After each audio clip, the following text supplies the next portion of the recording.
I'm yours truly, the legend himself, Labzy, aka the best motherfucker you ever met in the history of your life, and I can prove it to you even though I shouldn't. The most loyal, the most honest, and the most respected. And we are one episode away. Well, I'm one episode away from reaching 100 guests on my show, A Real Talk with Labzy. And I have never been so excited. I've never been so proud of myself. And man, the path and the journey that I've been on this show has been absolutely insane, but also blessing at the same time. And I do want to do a separate video regarding on why it's taken so long to do 100 guests or whatever, but I don't know. I'll figure it out. But yeah,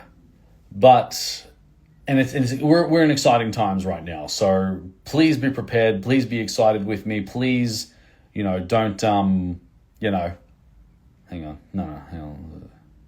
I don't even know what the hell I'm even saying right now. This is how excited I am. I can't even use my words. But it is an exciting time, reaching 100 guests on my show, and it is a big milestone. And I'll promise you that things are going to start changing. So just a bit of an FYI on that one. But as much as this show is about me, but my next guest is a radio host and also a musician himself. And he's got album as The Great Divide, which is the current album that he's got right now. He's also a seasoned multi-instrumental musician and has his own radio show called 3MDR, and which I will be a part of as well in the next week or so.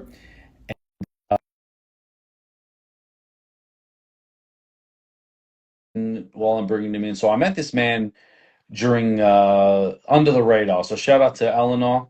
She's such a superwoman, that woman, and she's turned it into a space of other creatives and everything like that, just to sort of come together as well as connect and really just speak to each other. But I was able to have a chat with this man, and we hit it off very well. So, ladies and gentlemen, Mark Gardner, how are you, my friend? I'm good, buddy. How are you? On top of the moon, mate. Top of the moon. I wanted to ask you, sir, how is your mental health? My mental health is actually not bad at the moment. It's actually really good. I've managed to get back on my feet. I had a bit of a health scare the last 3 months, so it put me out of action for a little bit. But in terms of my leg playing up, some physical health issues. So I'm a lot better now, and really ready to go this year in 2026. Obviously, got a few things coming up. And as you said, yes, I run a show on 3MDR, which is a radio show with community radio. 3MDR. It's a show. I don't run the radio station. I wish I did, but Maybe one day. Well, you never know. But that's right. Well, that's it. You never know. So, look, I really enjoy running a radio show and helping a lot of local artists as well on 3MDR 97.1 FM. If you're tuning in on your cars, driving past the hills, or even we do transmit as far as Dandenong and also further afield. You can get it you can stream it digitally as well on 3mdr.com, as well as the Community Plus app, which you can get on your mobile phone, of course. And it's interesting, we're talking about some technology these days. Obviously, you've got the social media aspect these days, but you've also got a lot of streaming services now. And Listener is a great little app as well. You can put on your phone and listen to different radio stations and streaming services. But it's running a radio show like Brassed Off is what it's called. It's every Friday night between 5 and 7 p.m.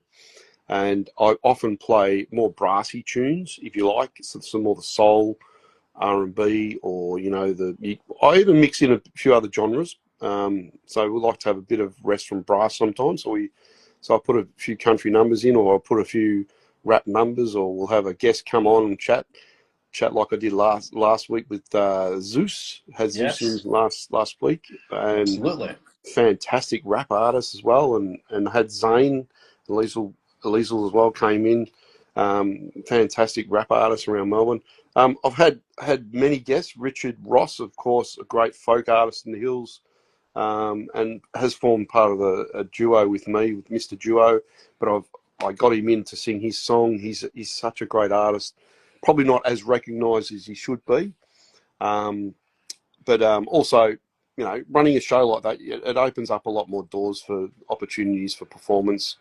So yeah, and it's certainly a great way for a musician also to get a good idea and a firm grip on how media works, because it's not always an easy thing being an independent artist, because you've got to look after your own you know, career and work out your own network of people and guests that you work with. Yeah. Mm. So, but it's, in saying it, it's good fun. It's always good fun, and I've met so many great people. I've had interviews with Greg Arnold. I even played trumpet with Greg Arnold on my show, Wow. and so that was a bit of fun. Greg Arnold from Things of Stone and Wood. Yeah. Can't say many people have done that. Yeah, well, um, that's right. so it's always good to have an artist like him come in as well. Speaking of Greg Arnold and Yes. Things of Stone and Wood, I did go and see them more recently, and such a great show with him and Mikey as a duo. They interact with the crowd, and such a great thing they did. It's one thing I've been doing more and more so in my shows, is to try and engage more in the crowd, get them singing. So um, there's plenty of songs that I tend to gig with doing that as well. And the last show we did at Pay Festival, I was able to go up and down the train, because it was actually, the last gig was an interesting gig because it was in a train. Okay. It's called the Hive, as part of, it's just outside Gemco Theatre. There's a train that you can hire. It's a little venue, little bar at the end, and at the other end is a PA, and you can play there. And it's such a great little venue you can play in.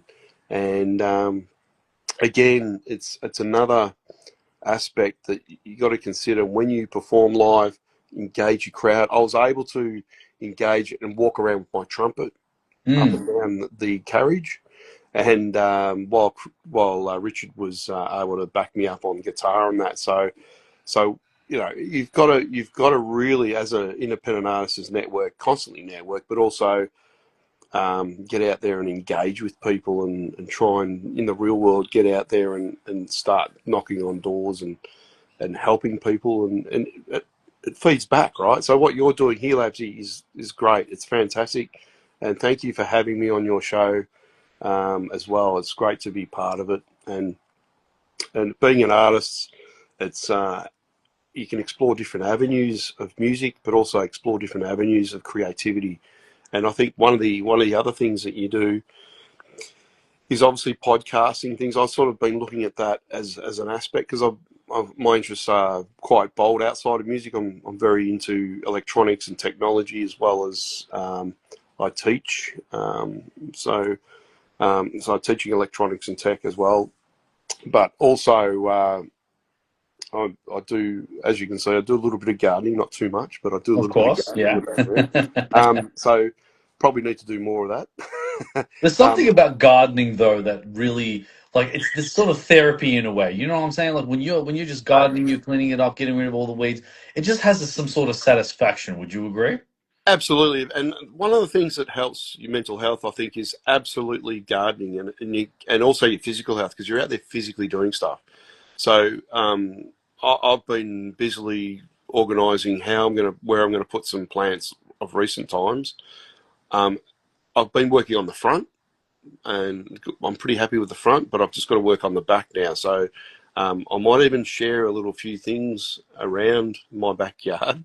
But Okay. I've been growing some tomatoes, Nice. and they're all finished. They're all gone, and it was a great season. It was a very long season this year. So, Mm. but yeah, they're all gone.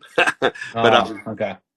yeah, I'm slowly reinventing this garden. We've got a bit of junk around the yard, so I've been trying to get rid of some stuff. So, but in saying that, it's been an interesting time, but it's all good for my mental health. If you want to clear your mind, get rid of your junk as well. You know, it's one of those things. If you have a look around here, for Mm. instance, there's some yucks here. I've got some yucks here. Hang on a second. I'll just have a Yeah. probably see a couple of them there. I'm going to be planting those at some stage, uh, Beautiful. and I've got some. you got some other things that I've been talking about. Got a nice lemon tree here, and we've been, Always got to love a lemon tree. Because yeah, I've got an orange tree at my house as well, and that's always oh man, so sweet, so natural. that's it. I've always loved that. And I'm into my citrus, so I've got been been lining up this one as well, which is a Hmm. lime tree as well. It's a slightly different leaf to the. If you have a look at the leaf on this, I don't Hmm. know whether you can see that. Hmm. Can you see that? Yeah, I'm not sure Yeah, I whether do see that. Yeah, yeah, the different sort of leaf on it, yeah, as opposed to the lemons. If you have a look at the lemon tree, so the lemons have a bit of a slightly bigger leaf on it. yeah, That leaf, yeah, slightly bigger. Um, yeah, but yeah, I've been sort of getting into mandarins as well. Been looking at this mandarin sort of taking off as well. Sort of, they're yeah. Nice. often harder to grow the mandarins. They say on these to, yeah, what does it say here? It says position, prefer a sunny position. Obviously, most do want a well drained soil, rich, Yeah. regularly during warmer months, watering deeply. So you got to really water these a lot. Mm. And prune in spring, removing a lot of damaged branches and things like that. Sometimes you need to get rid of the branches. So, yeah, I've been doing a bit of that, sort of growing. I'm trying to work out where I put them. I've got them there at the moment. Yeah, I'm not yeah. sure where I'll put them, but I've been getting into these things called daisies. Oh, So yeah. as well, so just been growing some of those. But yeah, there's a few things that I've been growing. I've got to build it up in the backyard. I've decided I'll got to work on that this year. Yeah. And And these are the things, and you would say that those are the things that help you center yourself with your mental health, especially with the noise of the outside world. oh, absolutely. I mean, there's so much going on, right? So Mm. got to have time for yourself and explore other things. Other things that that are important in life. Apart from music or whatever you're doing, it's good to take your mind off stuff. Yeah. Mm.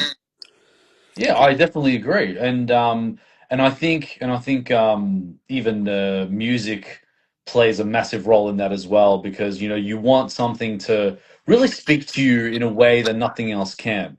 Which I do want to ask you, you being an artist yourself, or you being a musician yourself, what is it about music that you feel that it speaks to you in ways that nothing else can? It's more the. I think it's when I hear music, it's almost a color thing to me. It paints a picture. Like it's hard to explain. It's yeah. I think Brian Wilson suffers from it. I can't remember the name of it, but it's Yeah. there is a name for it. I just can't remember it at the top of my head. But um, it's when you can relate to it in that regard, and you instead of painting, you're thinking of colours when you hear music. So I Mm. just can't think of the name of it. But yeah, when I like if I like to listen to an album as opposed to a songs these days. I tend to like albums. Obviously, it's probably because I grew up listening to albums as a avid listener.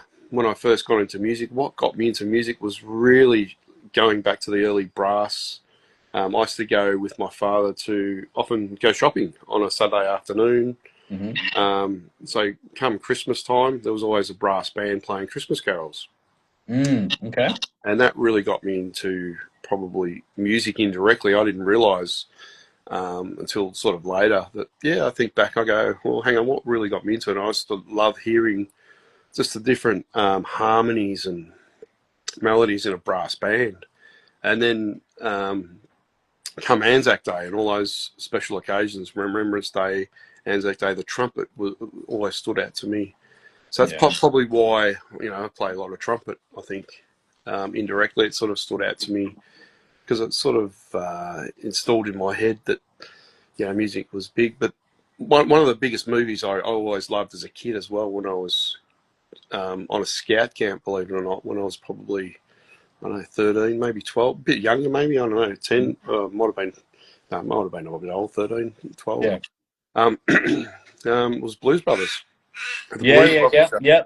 Dan Aykroyd and Yeah, the other one. and Trying to that's what I remember mean. actually. was entertaining, but it Yeah. had a great soundtrack and great music in it. Like Yeah. had the best singers in it, like Ray Charles also, Mm. and the Aretha Franklin.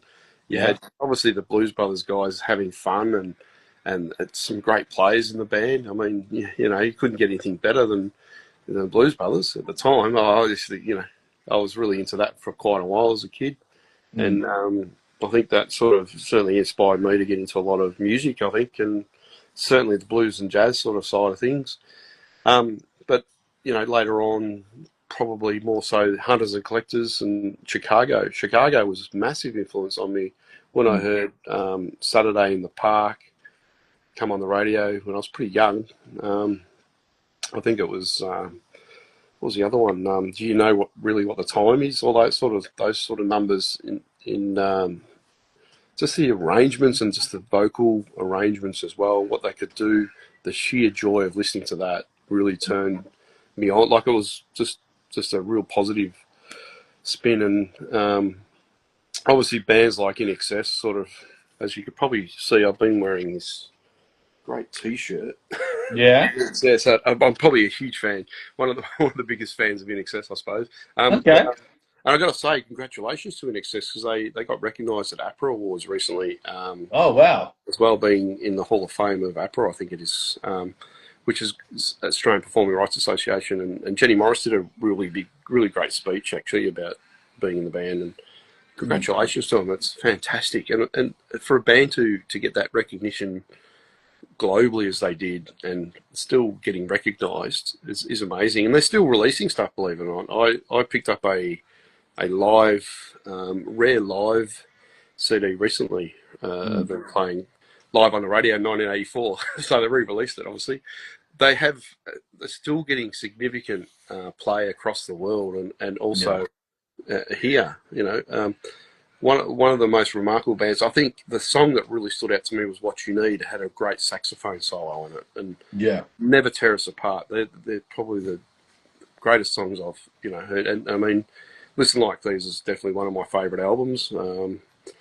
And Richard Lowenstein probably produced a lot of their video clips, as well as it's funny. There's a connection with Hunters and Collectors and In Excess. Okay. It's Richard Lowenstein because Richard Lowenstein did the first video clip for Talking to a Stranger from Hunters and Collectors as well, but also produced definitely directed Dogs in Space movie. Okay.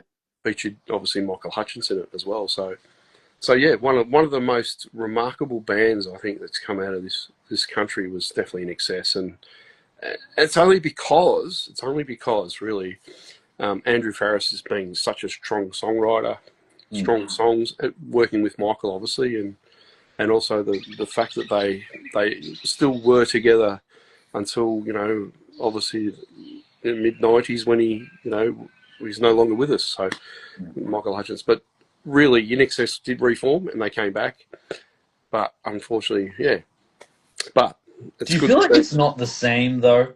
Like, because if you look Right. at some bands that, when they have one of the members that pass away and then they come back with another person, I don't know. I just feel like it's not the same. If you look at Linkin Park, right? Yeah. When the main singer passed away of suicide, and they brought another person, but it just wasn't the same. You know what I mean? Do you feel like it's like that with the NXS now? Like it's just not the same? No, you're right. It isn't, and it's not the same. And it certainly wasn't when they tried out so many different singers, including John Stevens. Actually, he wasn't bad, but JD Fortune. They tried all these different things. That big show they ran, which was very successful in the Mm. states. At real, it's a case of I don't know. It's a bit like there's that missing link. If you have that missing link in a band, that's a key charisma, a leading part. Yeah, it's just gonna be a missing link, full stop. And Yeah. I think pretty much your main guy's gone, so you can't Yeah, replace that. There's no and way. it's also, and I feel that it kind of loses fans sometimes because they know that the main guy, or a specific singer that was a part of the band is not there anymore. They know that they're used to a specific vibe with the band, and now that vibe is just different. Yes, it's still the band, but it's just again just not the same feeling, not the same vibe, not the same anything really. And then sometimes it can lose fans, Yeah, well, especially long-term fans. that's the thing, right? And it's feeling that appeal as well as what your crowd is. You know, it's that demographic that you're been used to as well. I think as an artist, it's probably really difficult for them in terms of, I suppose, recapturing or getting on with their careers. Too, I think Andrew Farris is certainly still writing, and he released a country album probably the last year or so, and I tell you what, he's doing really well with that. And still a really good writer. I didn't catch a show, but he did play at Sookie Lounge last year, and I missed it by that much. I reckon No, it would have been the day. I had a gig, I think, and I couldn't get to it. But next time he's in town, I'll definitely try and get to it. But that sounds good. I believe he did pretty well. And talking about mental health, another thing Yes. I'm very active with is Hey. Okay. guitar for vets. So I have a guitar. Every time I do a gig, I tend to have a guitar out. I Yeah. usually have a guitar out. Just in case. In This case of fella, an emergency.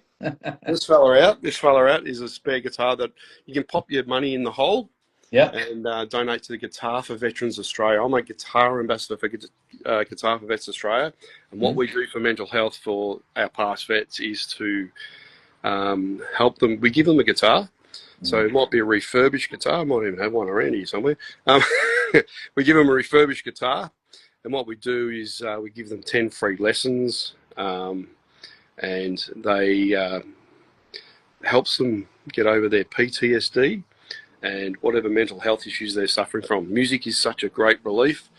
And this is the other thing about music. It's a special quality that we have is if we are suffering from anxiety, which I'm Mhm. sure I did as a kid. And I actually used to freak out in front of people. Yeah, I used to be a Yeah. bit overwhelmed. And music helped me get over that. You wouldn't know, but I was a very shy person. Yeah, Really? I Okay. was really shy as a kid. How did you overcome it though? Like going from shy to basically the level that you're at now, like what did you have to do to kind of force yourself to basically go for the jump? Yeah, look, that's a really good question, and it works in different ways. You know, it's one of the things that I also used to do is do a lot of sport. So one of the things that I used to do when I was performing, when I started to perform, which I did freak out at first, to overcome that was to focus when I was singing. I'd perform.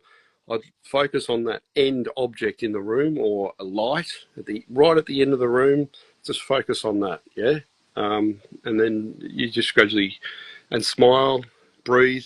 So 4-box breathing is the method I use if I'm Mhm. feeling a bit anxious before I go on stage, Mhm. or if I'm feeling really anxious, I'll walk around a bit just to relax a Mhm. little bit, and then sit down and just chill a little bit, or have a read, just to get my mind right. Yeah.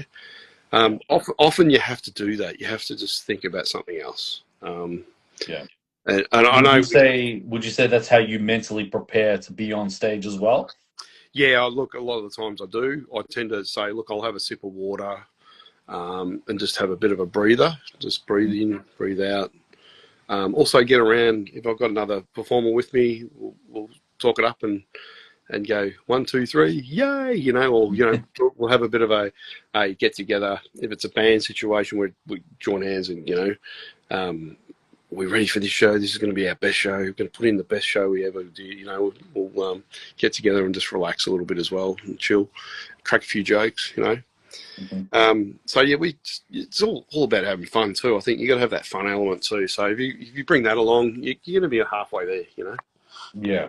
No, I love that, man. And now being because I want you to tell me about the album that you released. That was United We Stand, which is the current album now. Yeah. Like, tell me about it. What motivated this album? What inspired it? So that album is really about bringing people together because we were stuck in COVID for a while. So State of Emergency. So just to let you know, State of Emergency was released sort of well over the time of COVID. because I sort of got in and finished 5 songs, I think it was. Yeah, I ended up doing one of them at home, which was the instrumental, the autumnal trumpet. I thought, well, I might as well just do that one at home.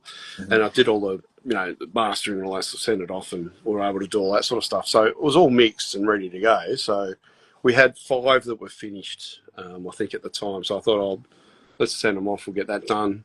And so I was able to do stuff if I needed to, and I was getting it out on the radio, and got a lot of radio play, community radio-wise. But United We Stand, I thought, well, that's about collecting people all together, getting them back in the studio. So I gradually got all my networks of musicians in the studio again, and added a few more musos on there. So I got John Hunter on harmonica on a couple of tracks.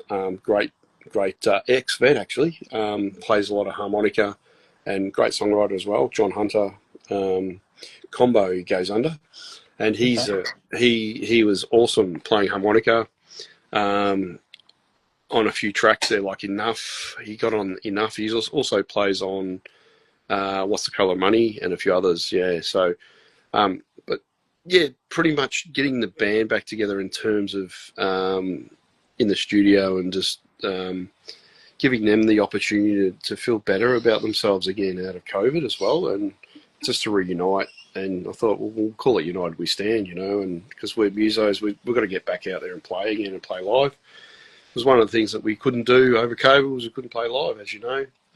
So it was good to get them back together and get in the studio, record, and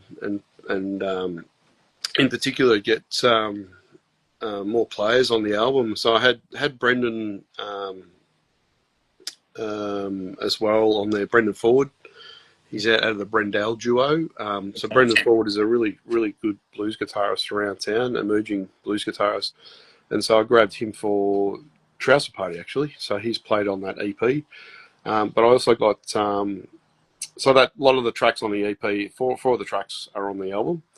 And so I mixed that into the album with another 6 tracks, which I couldn't finish. So I ended up finishing them off for the album, which was start making sense. So I had Darren Houghton join me on saxophone, as well as Justine Jones. And I also had, I had Steve Ryan Gledhill as well on guest guitar on Happy Song. And I also had Gordon Gunn on bass. You might know Gordon Gunn. He's played with nearly everyone. Okay. Yeah, he's played with Farnham and everyone. Yeah, John Farnham. Wow. He's also very well known around the jazz scene, and currently conducts the Tramways Big Band. So go and see the Tramways Big Band, a really good big band. If you get to see them, there's fantastic musicians in that as well. Some Hey Hey band members as well in there. But one of the things that I learned from it is to absolutely include those musicians you've worked with. And over the time that I've been in the industry and doing open mics and whatever, I was able to tap into those people. So Craig Fraser plays keyboards as well. Craig Fraser, who also you may know from Legends of Gothpos, played around town. Sounds familiar, actually. Yes. Craig Fraser is a very well-known singer-songwriter and producer as well around town. He's a really good guy, and he's released his own solo album. It's a brilliant album too. I should connect you with him for sure. But he's a fantastic gentleman, and he played keyboards for me on a couple of tracks as well, including Happy Song, and also had. I had a few people on this album. I'm just trying to think there. So it was one of those things. So I even got who else was there? There was Sean O'Sullivan obviously did a lot of the mixing, but also I think who else do I have? That's right, Alan Murphy on drums. So Alan Murphy also played with another band, a couple of bands. I can't think of them right now. Howling Wolf, I think it was called. Yeah, Howling Wolf. With Sarah Eder, her band as well. So he's a really good drummer. But he's such a hard-hitting, great rock drummer. So I got him in on all those tracks as well. So Gordon Gunn, what we did, we put the rhythm tracks down first. We did them all before COVID. So it was Gordon Gunn, myself, and Alan. But I couldn't finish them all off at once. So had to go back and do all the brass bits and whatever later on. Vocal bits, but we had like I said, Justine Jones features as well vocally on No Ordinary Girl, which is a song that sort of came about really about my daughter, actually, because she's not really an ordinary girl. She's really different and just loves art and things like that. So, but she's very unique herself. So, and a very colourful girl. And it's great to have Justine sing on that, to have that sort of female vocal, but also saxophone as well. So she's playing a bit of Oh saxophone. wow, multi-talented. No, she's a great artist. She also runs the Melba Big Band, which is the all-female big band. Um, and yeah, no, she's great. We also tend to link up together with that's right, the Andrew McSwain Big Band when we do the big shows with Johnson Peters. Mm-hmm. Big shout out to Johnson Peters and congratulations to Johnson Peters for his world record breaking show, the Italian show recently at the Pullman as well. Okay. A few weeks back, we were invited to go and play in the big band, Justine and I, and Darren as well. Darren was playing as well, so, and Darren Houghton, that is. And, yeah, it was such a great big show as well, which Eleanor was there as well. So shout out to Eleanor. Shout out to Eleanor, of course, yes. Amazing Eleanor, and also the fantastic, obviously Johnson Peters, but Michael Christiani played, and such a great performer. But also there were a lot more artists too. I just can't. Danielle Socchio was featured in one of the videos during the night. My singing teacher, so it's a small world. So the Italian community, you can almost say I am part of it. Although Nice. John Peters sort of says, "Oh, yeah, you know," but I feel I'm a part of it now. Yeah, beautiful. So it was really good to be part of that, and there's many other guests. Sorry, I just can't think of anyone. But Tony Tardio was an MC from 3AW. He was 3AW, obviously news reporter. But there's so many others as well. And it was such a great day. But Johnson Peters, I can't thank him enough, and Andrew McSwain as well. Great gentlemen, great musicians and artists in their own right too. And what a fantastic way to get out of my leg injury too. So it really put a positive spin on stuff lately. So I can't thank him enough, and also Eleanor too for reaching out too and saying that she was involved too. I didn't realise she was brought Michael Christiani out here too, so he was fantastic. Yeah. Such a great. I've got to interview him at some stage too on my 3MDR show. Yeah, of course. Yeah, I've even spoken to Eleanor to have the Michael on my show as well. That's probably going to happen in the near future as well. So no, she does a fantastic job of what she does. I wanted to also ask. Yep. When it comes to preparing an album, like how do you sequence it? Like especially with obviously when also with the album that's out right now. Oh my god, I just went blank just now. Sorry. United We Stand album. Yeah. How did you know how to sequence it? Yeah, sure. Look, it was that's a really good question, and Happy Song had to be the first song. So, it was sort of the song that was released, prior to releasing the album. So I thought, well, that's got to be up there. And it had such a great response with that one. As well as, you're right. It's what I did is mixed up a bit of brass first and then break it up with a song that Pipes didn't have some brass in it. So, and then sort of halfway you have a bit of a lull or a bit slower song. So I did mix that up, and then you bring it down to the last tune, which is Surf Whispers, actually, which ends up being an instrumental. It's a surf song. It's an up song, so it's all about surf. Surf Whispers was, it's interesting how I made that last. I probably shouldn't have. But it's just one of those things that it's interesting. An album is different to releasing a single, so you've got to be really careful and mindful. I think I spoke through with a few people. Little White Lies didn't feature too much brass in it, so I thought, well, that'll be around about after a couple of brassy numbers, just put that in there. So I tend to play a lot of acoustic shows, solo acoustic there for a while, and with the duo show, I'll be popping out a lot more of those with the trumpet. Yeah, so you probably see. So Walk On By is a song where I think I put it about fourth or fifth and nine on the album. Haven't got the album come in front of me. I'm a bit slack. That's all right. but yeah, Start Making Sense was a little bit down on the list because I thought, well, that will talk for itself as well. So it was more of a, that was all about, it doesn't really make sense to go to war sort of thing because we have a lot of things that are bad, that comes out of war, but also doesn't really make sense for politicians to talk about it the way they do. Basically, that song. The other thing Story is, of our lives, yeah. It's yeah, and ridiculous. also making sense of our own lives. Yeah, making what legacy are we going to leave, behind as well. So it's got that sort of message in it. Whereas Little White Lies is just a typical fun song, pop song that I thought I'll throw in there. Walk On By is all about no care and responsibility. so, Yeah. so it's got all those sort of running themes. But if you get the sort of story behind the lineup of songs, they're lyrically, you got to really read the lyrics. Trouser Party is a fun song, and Enough was pretty much about living on the outskirts of town. You've had enough of being treated badly, sort of thing. That sort of aspect, but it's got that bluesy aspect, which I really love. Having John Hunter on the harmonica on that one, it's just awesome. But yeah, it's got some.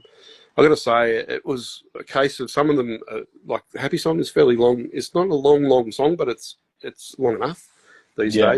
days. So these days they sort of go for a 3.5 to 4 minute song, and people sort of if it's after 4 minutes on a radio, they probably tune over. Yeah. Well, I wanted to ask about that as well, like because the length of songs have basically almost like cut in half, I would say. Like we used to go I agree. from, Yeah, I used to go probably like what, five, let's say 4 5 minutes, you have your radio yeah, edit, but yeah. then there'll be moments where nowadays it's like what, basically 2.5 minutes to 3.5 minutes max. You can't go any higher than that, or else the attention span is not going to be like, do you feel that it creates pressure in a way? Because it's like, well, Nah, no, it doesn't. not really. I'll do a long song and then we'll edit it later. You know what I mean? So you can always edit it later for radio or edit it for a different release or whatever you want to do. And look, probably because I'm speaking, because I released Great Divide, for instance. That had a couple of long songs. Like The Great Divide, for instance, was probably the most downloaded song at the time across Australia. It was the most downloaded song on community radio across Australia Yeah. in 2011. Mm. Yeah, it was like, well, 2010. Sorry, May 2010, and it just went wild. I had phone calls from like WA, back of Burke, doing interviews on radio and stuff, online and stuff at the time, and it was like wow, But that was a long song, so I don't know. Like things have changed in 10 or 15, 16 years now. So that was 2010. So that was the first album or The first fact that album. 2010 was 16 years ago was just wild to me. That's all. Yeah, to me it is. It's completely wild because so much happened within that 3 years after that was released. Mm. And I was working with Brian Canham on that, the Metro Mix Oh studio. wow. I worked with Sean O'Sullivan though. I did all the initial audio engineering recording, and then I sat in with Brian Canham a bit later, just did some remixing and some mastering, and then I put some trumpet over some other tracks like "Rain on My Parade" on that one, and that was interesting too because that went for about 4 minutes, that song, Yeah. and that took off. And "House of Love" is just another song that's just taken off.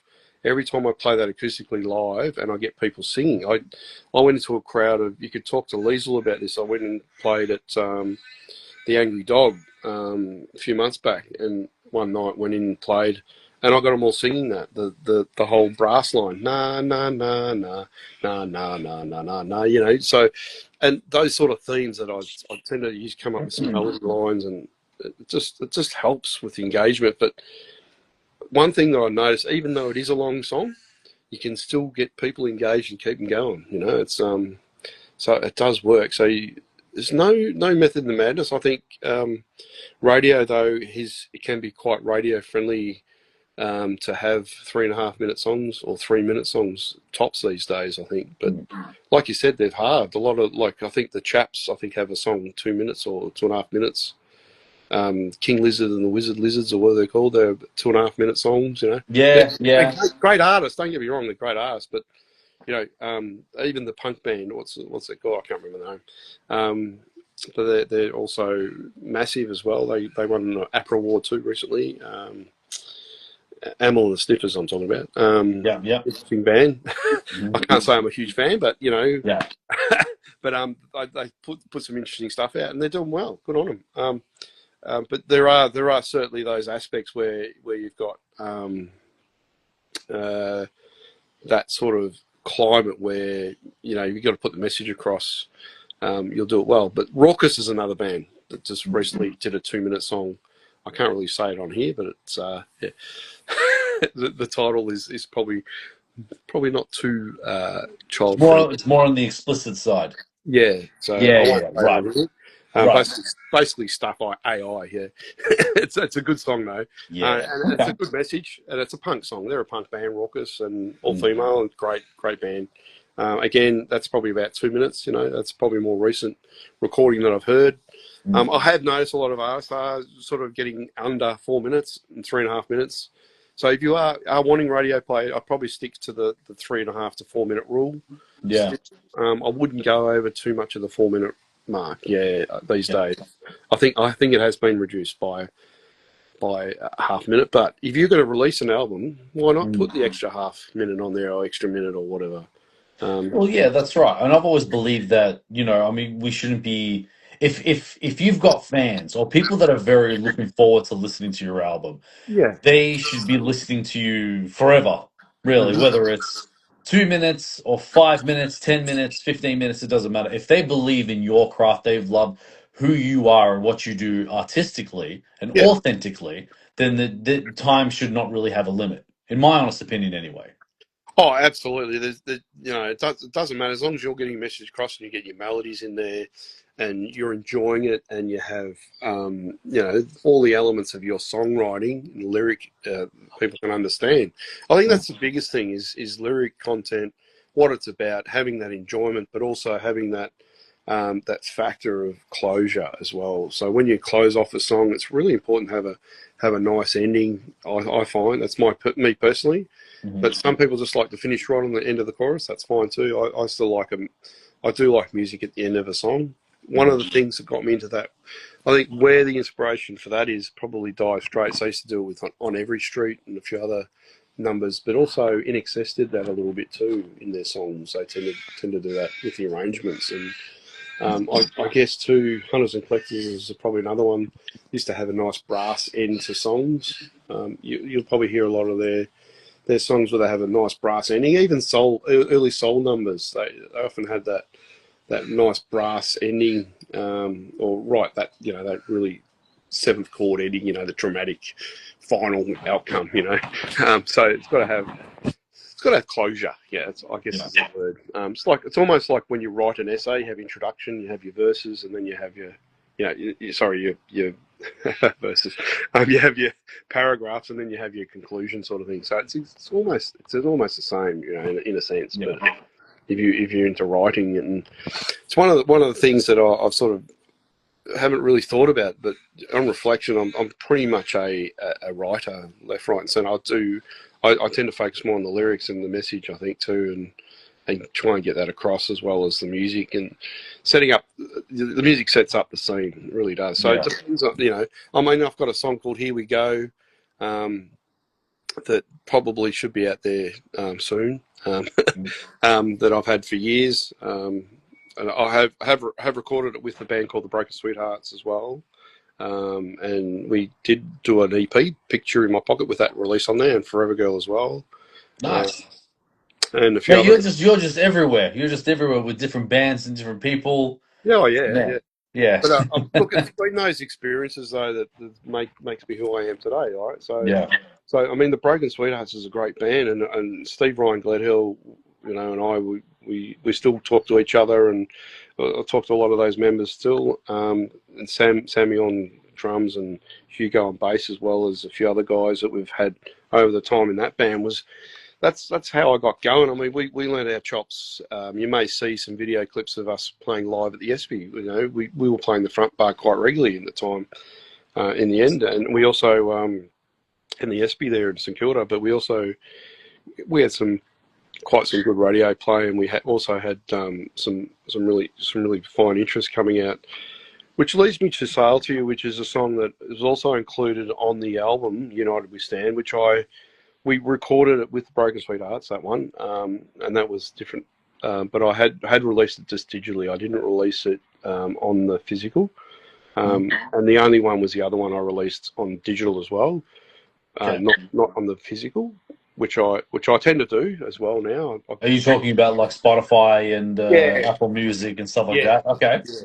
So I've released those under the digital format, but but Sail to You was later. That recording was given to the John Farnham Band and Guitar for Veterans Australia, and they turned around and said, "Oh no, we'll definitely record that." So I actually had that re-recorded with the John Farnham Band and sang a new version of that as well, which I will release at some stage properly, and which it is released. It's recorded on the second tour. It's released on the second tour, Where Words Fail, Music Speaks album for the Guitar for Veterans Australia charity album. So that is definitely on that album, the CD. So you can go to www.g4va.org.au, and the CD goes towards the Guitar for Vets charity, which is organising teaching of 10 free lessons to a guitar vet or ex-vet, someone who's served or is serving, who comes back with PTSD. We give them 10 free lessons and a free guitar. So that money will go towards that. So go to that website and buy those CDs, because that'll go towards a really good cause. And Sail to You is on there. So there you go. With the John Farnham Band, and I only did the vocal, I think, in 2 takes, and Lee Bradshaw actually recorded it, and he was so happy with it. Dave Carr was just wrapped with it. There you go, and it's also good to support artists as well, especially with how you're doing music and stuff like that. Like and especially with selling, it's also we got to try to support our local artists as well, because I also wanted to lean into you going into radio with 3MDR, right? Yeah. How did that opportunity come to you, and how did you use that to help local artists to get exposed? This is a really good thing to say, and it's a really good question. I've got to say thank you very much for asking it, because really important, I think, to get to know your industry. And one of the ways I've been doing it is also volunteering at radio stations over my time. I'd volunteered even at the age of 16. I volunteered at Radio Eastern, which was back then was ECB FM, and I was only 16 or 15, and I actually started a show there with another guy that we shared at the time, Paul Seidel. He went on actually to other radio stations. He's gone into the radio world. And that was when I was a kid, and I was really into music, and I was probably really young, and I actually played live a live early version of The Great Divide on there. So oh wow, which I recorded it was the first song I ever wrote, and I recorded it. And in fact, the first demo that I recorded was actually sponsored by Safeway. oh well, Woolworths actually. Woolworths, yeah. That's right. But yeah, but I still call it Safeway regardless. I don't care what anybody says. For the Checker of the Year competition, we ended up recording 4 songs, but 2 of the songs we're going to use for the Checker of the Year competition. So that's how we got the funding. So that went towards that. So I was really, so that was probably the instigator, and that song there, I think, got me into radio. I thought, well, how am I going to get my song out there at the time when I was a kid? And I thought local radio. So I went around to the local radio station at the time, and it was ECB FM, and they said, "Oh, would you like to come back and do a show?" So that's how I got into radio. But I was volunteering. You got to sort of put your hand up and go, can I help you? Can I help you? Is there something I can do? Because you're helping me. How can I help you? That's how it works. It's a people industry. People got to remember this is a people industry, and if we don't help each other, we're not going to get anywhere, right? So, and that was always my upbringing, really. So we help one. Well, that's how we'll sort of raise you. I think in the 80s, really, or 70s, 80s, here in Australia, and I think too that culture, unfortunately, can sort of be wiped away a little bit, unfortunately. But I think that's how I got into it. But I didn't take it on as a, like, I did volunteer for a while, and I just, it was sort of a once a month sort of show that I did for a while. And then I sort of lost interest. I got busy. I got busy with my own music stuff, so I thought I might be Clash of the Titans there for a while. So I didn't really do it for a while. I focused on songwriting and all that sort of stuff. But later on, because I got into tech, and I started up, Mm-hmm. actually, because I dabbled a little bit with Tandy kits and JCar electronic kits at the time, and I made up my own little radio station. I was only 12 or 13 Mm-hmm. when I made up my first radio, I think, yeah, crystal set, and I actually transmitted from my own radio station at home. So it was just, you know, a couple of streets, you know. Back then you get away with it. Yeah. You know, it was I was just transmitting to my neighbours, and they were always tuning in. We're having fun, and you know, he'd ring up, we'd come around, and then we'd just muck around. And that's how I really got into it, through electronics too. I just really interested in the technology, because I used to listen to radio, wireless radio, all the time. Dad used to put it on, and I used to listen to records every Saturday morning. Mm-hmm. Your favourite John Denver, or, you know, AC/DC, or there was, I remember Dad brought 1980 summer hits home, and, you know, that was a record to play, you know, because it had Wow. AC/DC on it, you know, or Yeah. it had some really great songs on it. Like a really great version of Help is on that one, actually, from John Farnham. I thought, oh, this is grouse, you know. Yeah. And I got really into it, and obviously Little River Band as well were on another one. So Dad used to play these records, and I used to get into, and I used to tune in the radio and listen to the footy with Dad. Mm-hmm. That was an old wireless, so it really got me into electronics, and radio was just the medium to go for. 3XY. I used to listen to the top 40. You know, it used to be a top 40 every Saturday night. Barry Bissell, Fox FM. So I used to listen to the Australian top 40. Oh, who's going to be number one this week? You know, I used to be real all over the charts. You know, as a kid, I used to love it, used to watch it. And I think that's what's missing. And I think the hey, hey sort of element was missing too. You Yes. tend to have that interactive TV show that you got to have. Or Mm-hmm. I think that was really cool back then, and it was so much like comedy as well. It's good. But going back to it, Yeah. what got me into radio? What got me into radio? So it was later on. I actually was in a band called Bricks and Mortar, or Great Divide, then Bricks and Mortar. So we wanted to get some more radio play. So I got really involved with Triple J as well. Like then I started doing Faster Louder, doing reviews for Faster Louder and reviews for Triple J Unearthed. I used to do a lot of reviews for Triple J Unearthed. Probably should get back into that side of things. But that was great fun, and I ended up doing reviews for live shows through Faster Louder. So Ben Lee was one of my first ones I reviewed, and I was doing a lot of reviews for a lot of artists. Delta Goodrump as well, one of her early albums. Oh, wow. Which I think broke a lot of these artists, which helped. Ben Lee, obviously, favourable too. Those artists are just amazing. They blew me away. I knew straight away they're going to be massive. There's another band too, I can't think of them, but yeah, quite a few reviews. I used to do a lot of online reviews as well, and that got really into. Then I got into finding out a little bit more about bands and who produced what, and just doing a lot of research. My CD collection is just, it's out of this planet, you know. Yeah, So, and that will obviously encouraged you, and that's encouraged you to kind of like gain your curiosity through other artists as well, yes, and to really just understand how they do things. Because obviously every artist is different, their motivations is different, their motives are different, the goals are different, and would you say it kind of gives you a different perspective from other artists to be like, oh wow, they do this differently, and I do this differently, and like, wow, but it works. You know what I mean? Because you think that everyone's path is the same, but yes, it is, but it's not. Was it kind of like that?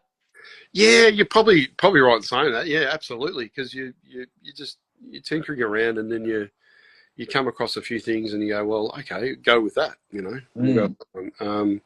And that's what I did. I often would listen to a lot of different music and go, oh, that's not a bad idea. What about that sound? Like, how do they produce that? You know, what do they use? So I went down to, like, I even go back to even keyboards, because I guess that's where I found myself in music earlier, was through piano, because I started on piano. Yeah. Keyboards, really.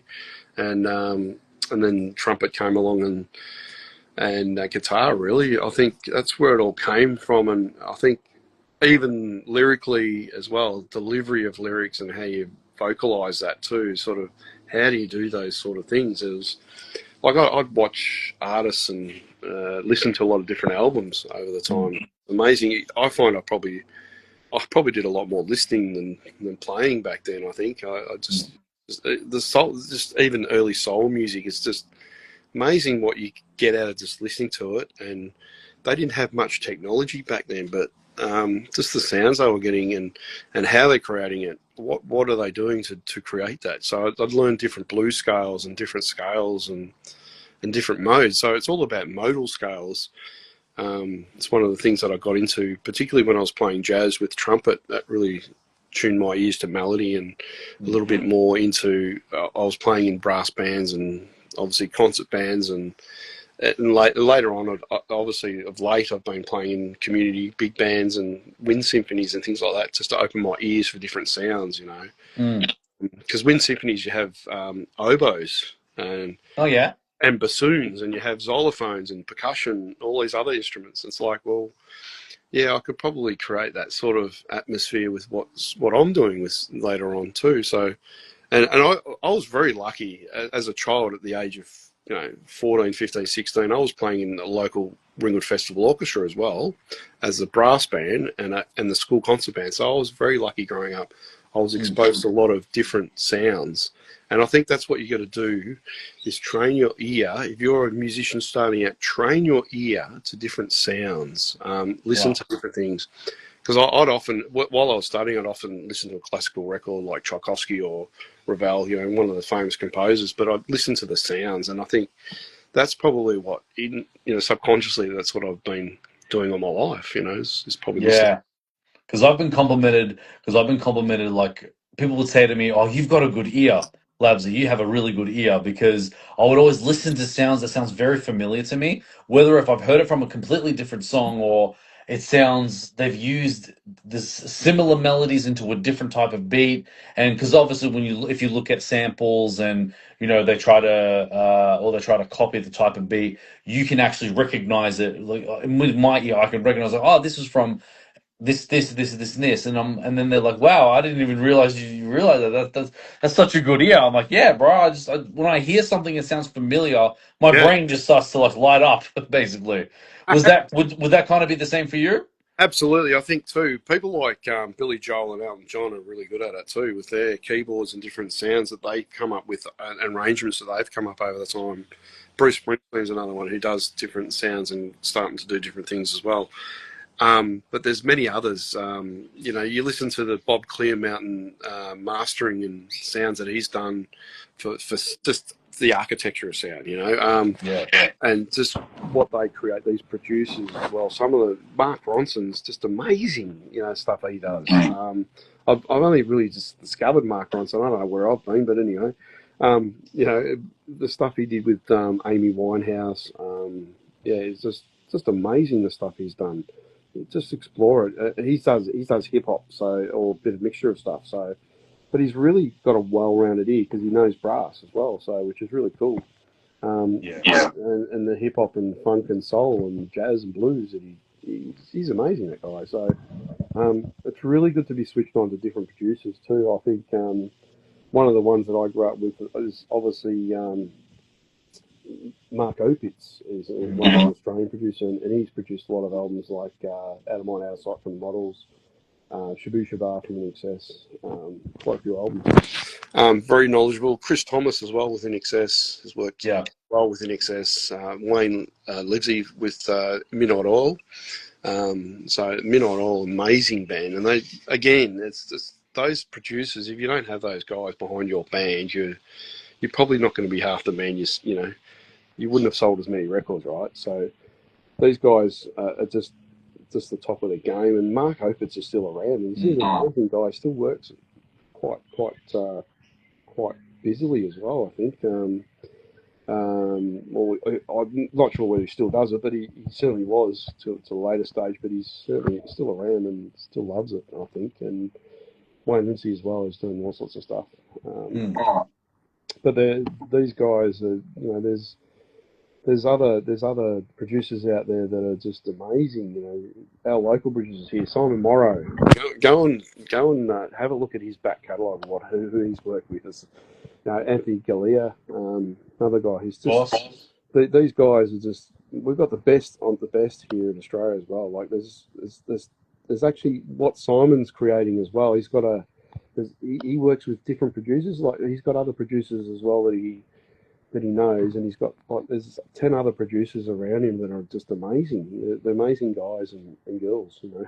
And it's not just the guys. There's lots of ladies entering the producing side as Oh well. yeah.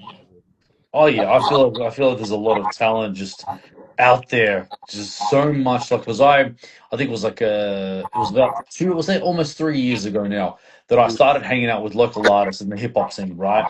And then I just couldn't believe the level of talent and the level of just the love that they have for music is just unbelievable. And it is just interesting because obviously a lot of artists do it for different reasons, and I just always hated how people of this talented, this like just geniuses, we'll say, right? Yeah, yeah, And I feel like they don't want to take it further because they're just comfortable in that little spot, right? Because I've always seen like people that are performing in either pubs or whether it's like other places, but then I've always felt like these people are bigger than this. They deserve to be in a stadium like Marvel Stadium performing in front of hundreds of thousands of people, but they'd rather be in this little box. And yeah, it's just it always been fancy to me. But what are your thoughts when you see a talented person and you think to yourself, I feel like they should be over there, but then they're over here.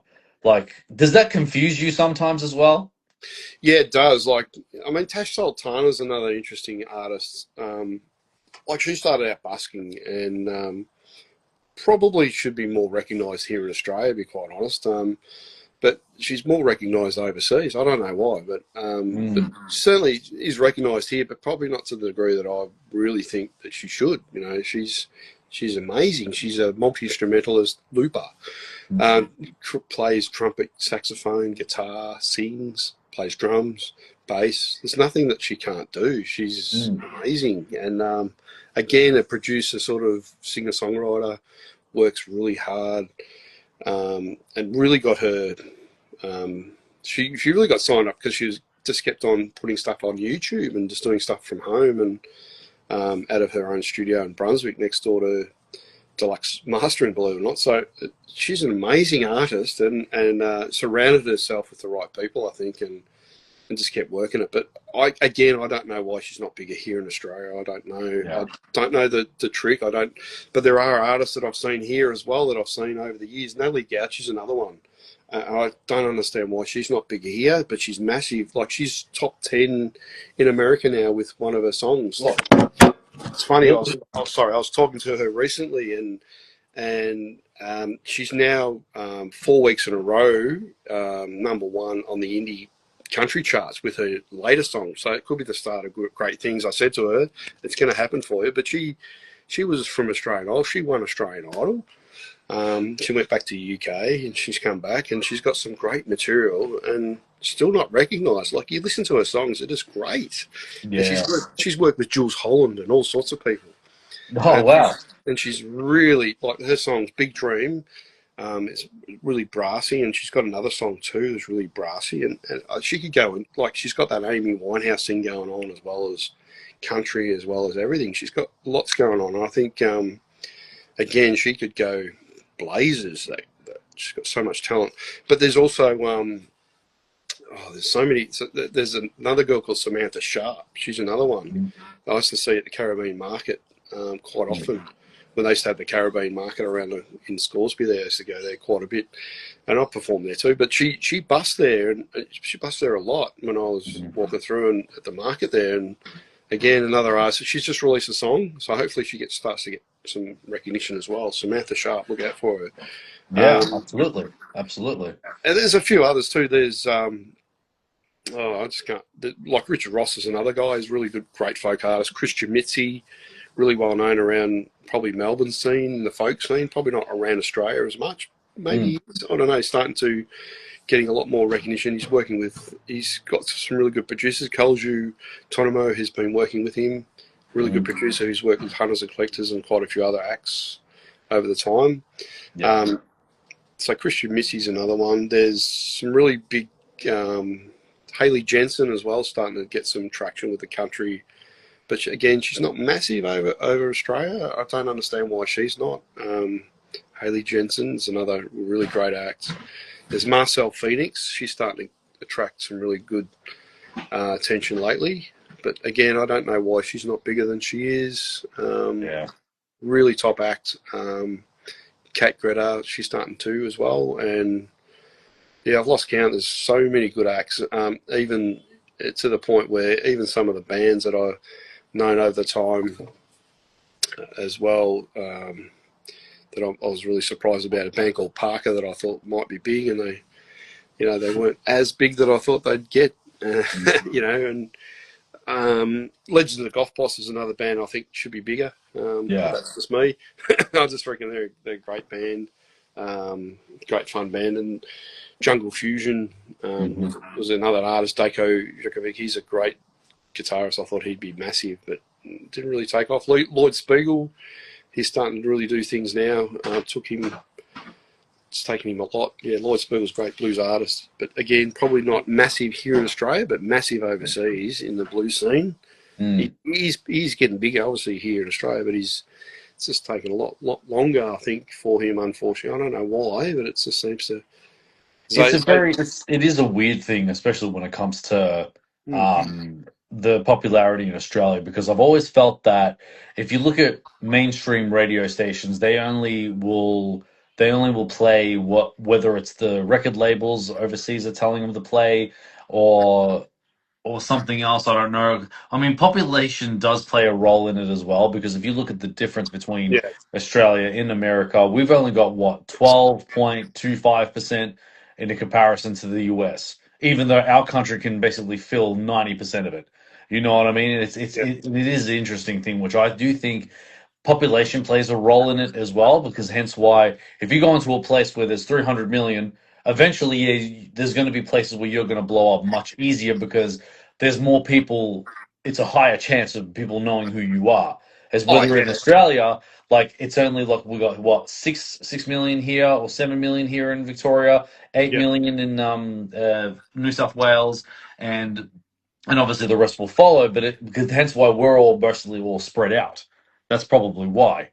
yeah, And also considering the states as well, everyone's mushed kind of together between the 50 states. It kind of does make sense how it's easier to blow up in the US than it is here in Australia. I think it just depends on who you speak to, I guess. Goes yeah. when it comes to that too. But Mark, we've actually ran out of time. But I want to say thank you so much. Was there anything else you wanted to talk about or wanted to ask or anything before we wrap it up? No, just wanted to just say, just to finish off too, how I got into radio 3MDR. I just hadn't finished Yes. that off. That's all.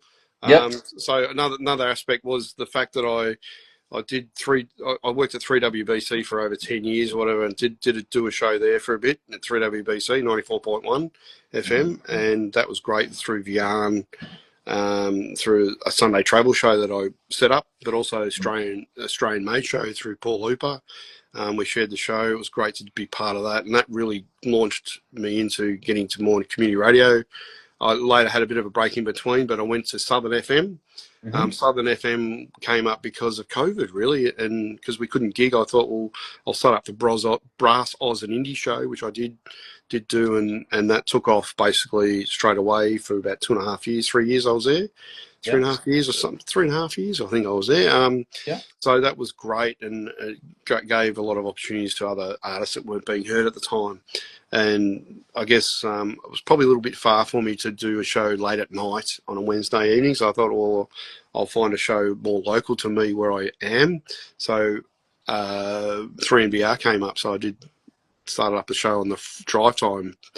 I gave them a segment of my show to have a listen to, and they were really pleased, and they gave me the spot 5 to 7 on a Friday evening, so drive time. So I was very happy 3MDR to join them as well, and they are very inclusive there as well, which is really important for radio, I think, too, to include many people like you are with your podcast too. And I've got to thank you for that, for including so many great people on your show too. And it's one of the things too is to recognise how many great acts we do have locally. And what I wanted to always push is 100% grown artists on my show, and that's generally these days it's probably 90 to 100%. I tend to try and push a lot more Australian artists these days, so it's leaning towards more 100% these days. But I do open it up to other overseas acts too, here and there, like New Zealand acts as well as some American acts as well, or UK acts sometimes that I'll play on my show. But generally, you'll find mainly Australian acts. Yeah, but it's such a great landscape to be in radio as well, and that really helps me to understand how media works as an artist. So just understanding the publicity and media side as well, because there's so many other platforms as we are on here today on Instagram. I never thought I'd be doing a podcast on video on Instagram, so that's something new for me. There you go. And I've got to thank you for that, for reaching out and letting me do this today. Of course. So it's great to be part of this platform. I've used a bit of Facebook before. I've used obviously Zoom and all those other platforms for podcasting and other things, but this is something new for me. I haven't done this, so thank you.